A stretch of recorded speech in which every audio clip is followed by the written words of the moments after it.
अस्सलाम वालेकुम। एक मरतबा हलाकू ख़ान की बेटी बगदाद में गश्त कर रही थी कि एक हजूम पर उसकी नज़र पड़ी।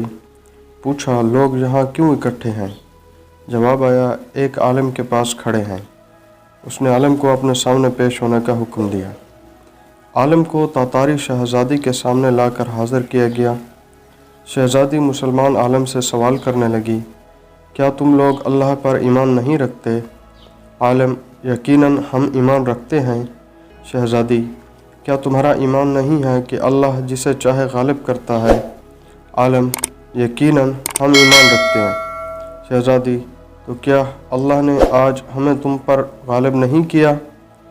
आलिम, यकीनन कर दिया है। शहज़ादी, तो क्या ये इस बात की दलील नहीं कि खुदा हमें तुमसे ज़्यादा चाहता है? आलिम, नहीं। शहज़ादी, कैसे? आलिम, तुमने कभी चरवाहा को देखा है? शहज़ादी, हाँ देखा है। आलिम, क्या उसके रेवड़ के पीछे चरवाहे ने अपने कुछ कुत्ते रखे होते हैं? शहज़ादी, हाँ रखे होते हैं। आलिम, अच्छा, तो अगर कुछ भेड़ें चरवाहे को छोड़कर किसी दूसरी तरफ को निकल खड़ी हों और चरवाहा की सुनकर वापस आने को तैयार ही ना हो तो चरवाहा क्या करता है? शहज़ादी, वो उनके पीछे अपने कुत्ते दौड़ाता है ताकि वो उनको वापस उसकी कमान में ले आएं। आलिम, वो कुत्ते कब तक उन भेड़ों के पीछे पड़े रहते हैं? शहज़ादी, जब तक वो फरार रहें और चरवाहे के इक़्तिदार में वापस ना आ जाएं। आलिम ने कहा, तुम ततारी लोग ज़मीन में हम मुसलमानों के हक़ में खुदा के छोड़े हुए कुत्ते हो।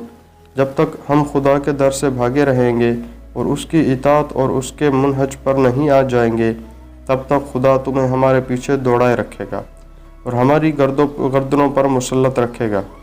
जब हम खुदा के दर पर वापस आ जाएंगे, उस दिन तुम्हारा काम ख़त्म हो जाएगा।